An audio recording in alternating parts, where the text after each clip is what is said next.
Here's what I've learned about mentorship. Mentorship is not something you ask somebody to do, like, will you be my friend? It doesn't work like that. When you find somebody you get along with, you share values, you share beliefs, you spend time with them, you get to know them, you develop trust, you're vulnerable with them, you open up to them, and you discover that you become friends. It's what happens. You start off as simply acquaintances. In my experience, mentorship is exactly the same. There were people who were much more experienced than me, who had wisdom that I didn't have, and when I would call them, they would take my calls. And when I would ask them questions, they would always take the time to give me answers. And over the course of time, they became my mentors, like they became my friends. And I remember one time I was with one of my mentors, Ron Bruder, an amazing guy, and I was leaving his house and I put my arm around him and I said, I'm glad you're my mentor. And he looked at me and he said, I'm glad you're mine. And it caught me completely off guard. And true mentorship, like true friendship, is not a one-way street. It's not about one person only giving advice to the other. Both people are showing up to give, and both people are showing up to learn. But you can't ask someone to be your mentor, especially someone who's a total stranger, knock on their door and say, will you be my mentor, if they don't know you and you've never met them. It's like friendship. You cultivate a relationship, and if that person is always there for you and wants to see you thrive and succeed and believes in you, then perhaps they will become your mentor, like making a friend. Discovering your why is just the beginning.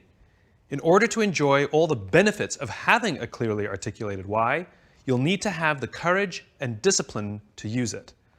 Like Thomas Edison said, vision without execution is hallucination. There is an ideal order for implementing your why, though sometimes reality does get in the way, and it all starts with you.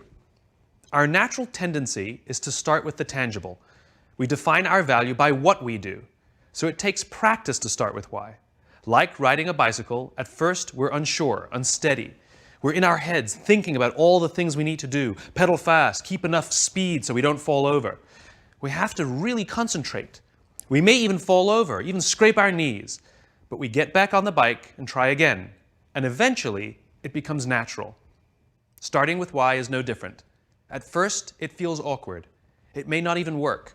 But with practice, it will become so natural that you won't even be able to imagine a time when you couldn't do it. Just like riding a bicycle. In time, your why will act as a filter for many of the decisions and choices you make.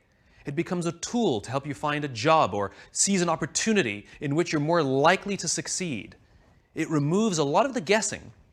Here's a metaphor to show you what I mean. It's called the celery test. We're constantly asking people for their advice on what to do or how to do it.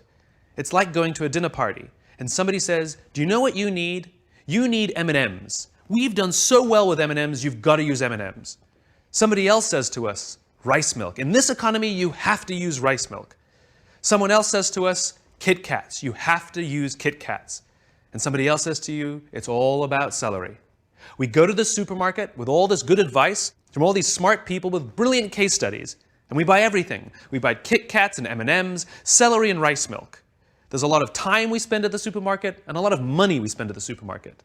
And when we get to the checkout lane, we're standing there with all these products in our hands, and no one can see what we believe, because we bought everything.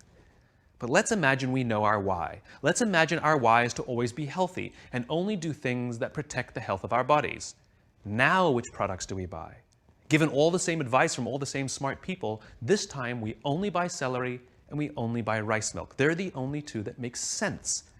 We spend less time and less money at the supermarket.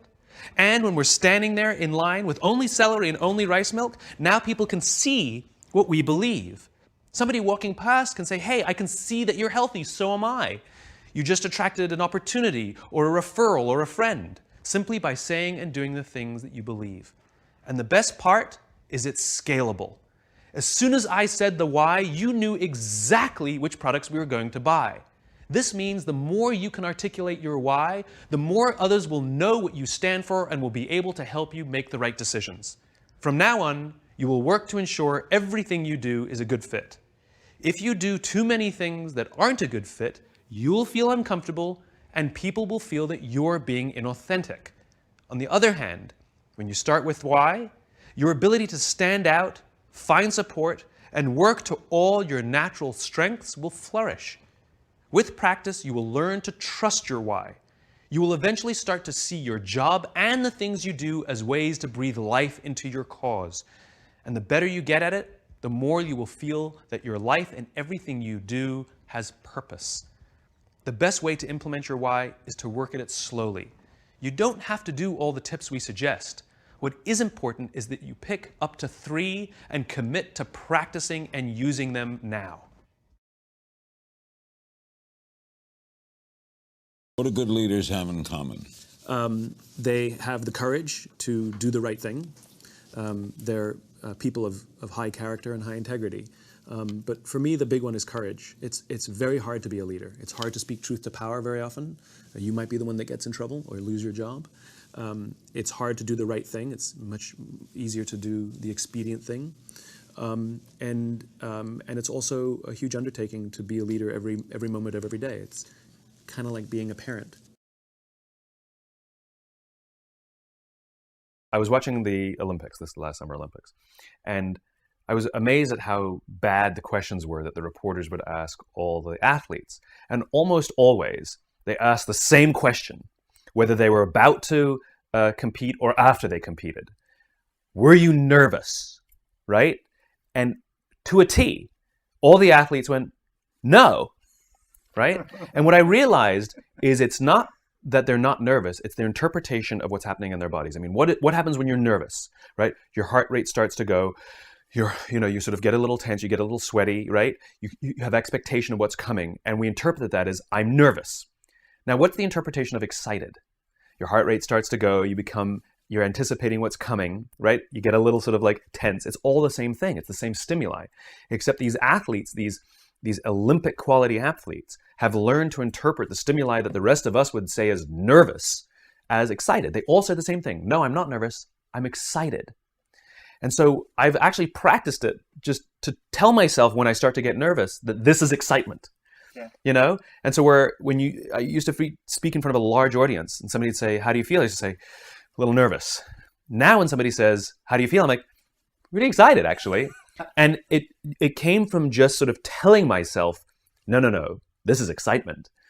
And it becomes a little bit automatic later on. But it's kind of a remarkable thing to deal with pressure by interpreting what your body is experiencing as excitement rather than nerves. And it's really kind of effective. It makes you want to rush forwards rather than pull back, and yet it's the same experience.